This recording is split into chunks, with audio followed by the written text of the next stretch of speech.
So I got a couple things from Temu. Items on sale right now that you absolutely need to jump on. But if I do, then I might miss you. Will be in love. Just wanna touch you for a minute.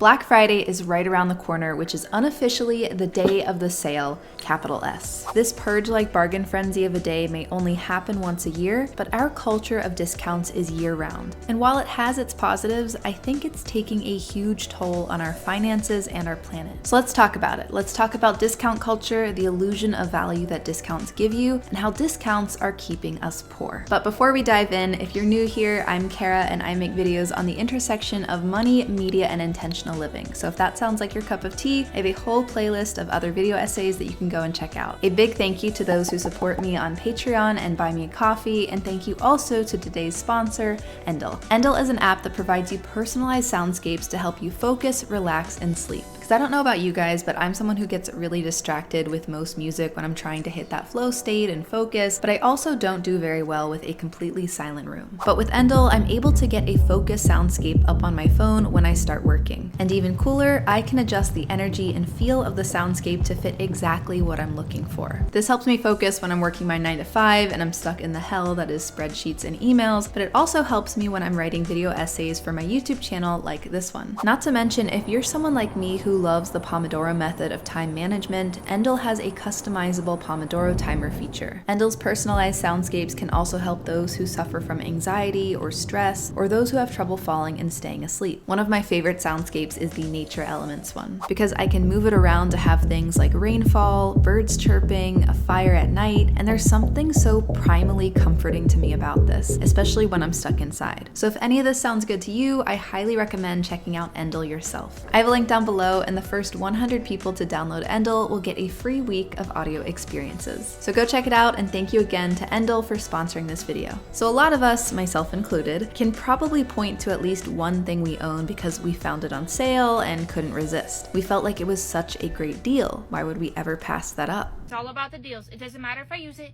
If it's a good deal, I'm getting it. I don't like today. Yeah, maybe I wasn't necessarily thinking of getting a strawberry color when I first walked into TJ Maxx, but now that I've seen it on the clearance section and it's $4 cheaper than the original price, I think I need it. Side note, this is completely off topic, but you know how a strawberry huller scoops out the stem of a strawberry? I don't know if this is something other people do, but my brother makes fun of me when I do it. But when I eat a strawberry, I'll try to rip off some of the stem, but usually I don't get it. So I just eat it with the strawberry. I eat the green part and I don't mind. I feel like if anything, it's extra fiber, but he and others have made fun of me. So I need to know, is this something you guys do? Because I feel like you're missing out on a lot of strawberry flesh when you scoop it out, personally.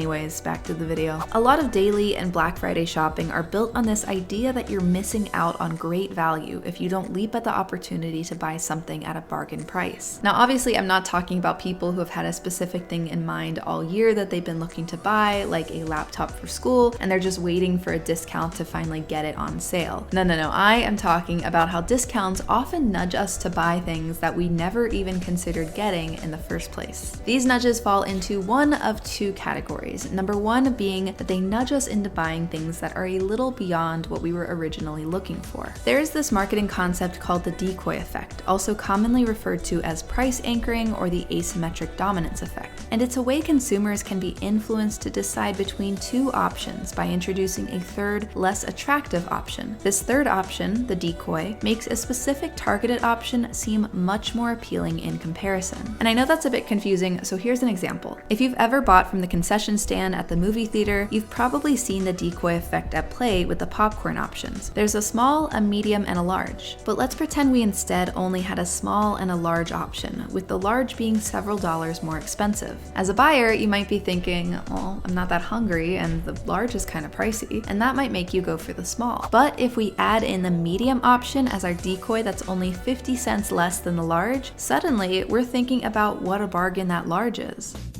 Everyone is buying a large, so how do they explain it? The large looks like such a better value than the medium. Such a bargain. I got it for you. But the deal, you still spent more money in the net total of the night. This right here is an example of the decoy effect's impact on how we approach discount culture. Oftentimes what we think is a concrete value in our purchases is actually a manufactured illusion of value. Another way to think about it, nothing is really cheap or expensive, it's all relative. The second way discounts nudge us is by influencing us to buy things that we hadn't even planned to buy in the first place. Personally, this happens to me a lot at places like TJ Maxx or a thrift store. I need to come in with a specific plan of what I'm going to get, because if not, it is just so easy to get sucked into buying things simply because they're a great deal. The logic gets warped in our brains where it's easy to say, hey, I bought this shirt that was $70, but I got it for $20, so I saved $50. But really, did we actually save $50 or did we just spend $20 that we hadn't originally planned on spending? I see both of these versions of discount nudging happening across social media and in the ways that we communicate about our purchasing habits. The main offenders that came to mind are the currently viral trends of girl math and dupe culture. Girl math, for those who don't know, is a funny phrase that popped up this year as a bit of an inside joke amongst women for how they approach calculating things in their lives. It ranges from how you calculate planning your outfits and washing your hair to, of course, how you approach finances. A subset of the financial discussion has frequently touched on how girl math justifies buying things when they're discounted. The list of things that I firmly believe because of girl math. Anything discounted more than 50% is free, and I am losing money by not getting it. Now, I don't want to dive too deep into analyzing the cultural origins and implications of a trend like girl math, or how, in my opinion, it assigns a gendered experience to things that I honestly think a lot of people feel regardless of gender. Because I get it, it's a funny thing, it's a meme, and as much as I love dissecting the cultural context behind memes in my own brain, we are talking discount culture here. And discount culture is front and center in this girl math mindset. It puts into words what so many academic papers break down on consumer behavior. That when we see something costing less than it's supposedly worth, then we feel like a hunter who has found unsuspecting prey. It might be underfed prey with little muscle mass and maybe a hint of diseases, but hey, it's there. We gotta get it. Similarly, dupe culture nudges us into buying things we might not need in the first place by presenting us with an alternative that is cheaper than an item that's been propped up as popular and expensive. By giving us a dupe option, which is typically cheaper but has a similar look, we feel like we're able to capture some of this propped up value the original item has, while, quote, saving money buying the dupe. And this mentality would certainly work if what we were getting a dupe of was an essential. Like, technically, I get a dupe of my allergy medicine because I get the generic brand instead of the Zyrtec name brand. But popular dupe culture isn't always centered around essentials. Instead, a large portion of dupe culture surrounds trendy clothes, shoes, perfumes, and gadgets that aren't arguably needed, and that occasionally is just straight up copyright infringement, but that's another story. It's almost like we're creating this decoy effect-like experience for ourselves when we watch this kind of content, because where before the two options would have been either buy the Lululemon pants or not buy them at all, with the latter being probably the one we go with to save money, the compromise effect leads us to be biased toward the dupe options that have now been introduced. The not buying option now seems a whole lot less attractive.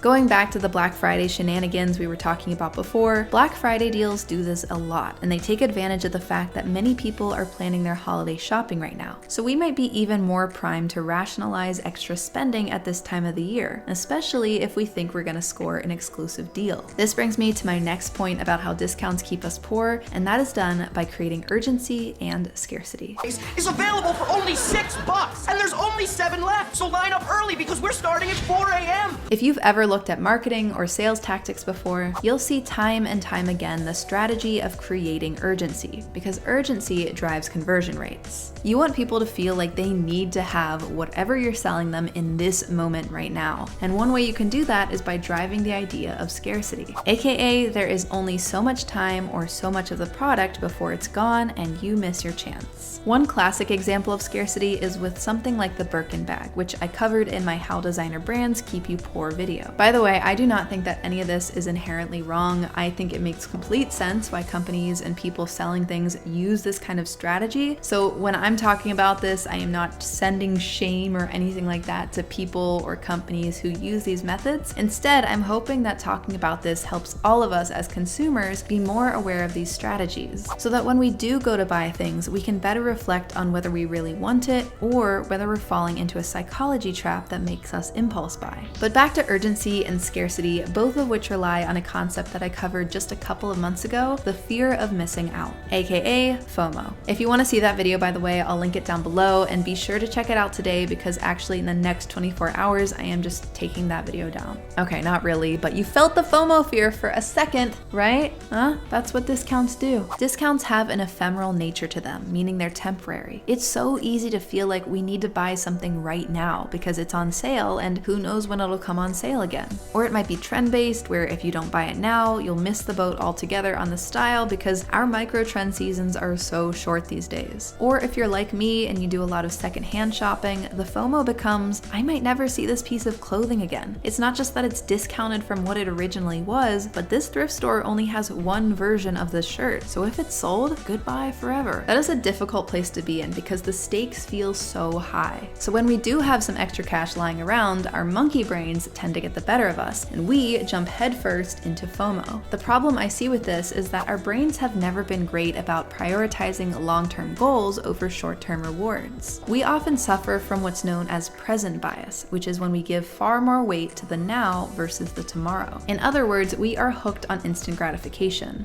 This leads us to buy things we might not ultimately need, things that work against our larger and more abstract goals like financial security, retirement, and sustainability. A Vice article I came across while researching for this video gave a really interesting hypothesis into why we might do this. The hypothesis is that we treat our future selves like strangers. The more you view your future self as a distinct entity from your current self, the more likely you are to put off tasks, like saving for retirement, that will benefit you in the long term. This hypothesis was reinforced by research conducted by Hal Hirschfield, a marketing professor at UCLA. Hirschfield found that how close people feel to their future selves is related to how much money they've already saved up and how much they're willing to save for the future. And the consequences went beyond financial, with people who feel less connected to their future selves being more likely to procrastinate. I thought this was a fascinating hypothesis and one that definitely rang true for me on an individual level, because I think I've mentioned this before in my videos, but I often think about 80-something-year-old Cara and what she wants me to be doing in my life right now, how she reflects on my life overall, and I also write annual letters to my future and past selves, so I feel very connected with all the different kind of Caras of different times, and I think that has in turn helped me feel comfortable saving and tucking away the majority of the money that I make, because not to say that I don't enjoy spending money now, but I really want to look out for future Cara and I care a lot about her. So when it comes to discounts and how to keep them from making us poor, what should we do? For one, I think the idea of getting in touch with your future self can be a really great start. Write out the things you want to do in the future, write a letter to your future self, or even just use one of those aging filters on TikTok. But I also think it's helpful to start building the habit of deciding whether the thing that we want with a discount is a want or a need. Again, discounts are not a bad thing whatsoever, and I think being price conscious can be really helpful when you're trying to stick to a budget. And a lot of times places that offer regular discounts like TJ Maxx or thrift stores can help us dilute our consumer demands to reduce excess production. The key question that we should be asking ourselves when faced with a sale is, would we buy this without the discount? If not, are you really saving money or are you just spending it? But what do you think? Are you someone who can't resist a discount when you see one, or are you really good at tuning out all the flashy sales? And what do you think about shopping holidays like Black Friday or Cyber Monday? Let me know your thoughts in the comments below and what topics you'd like to see me cover next. If you want to see more video essays like this one, be sure to subscribe and check out my other video essay, How FOMO Culture Keeps You Poor. Thank you again for watching, and I will see you next time.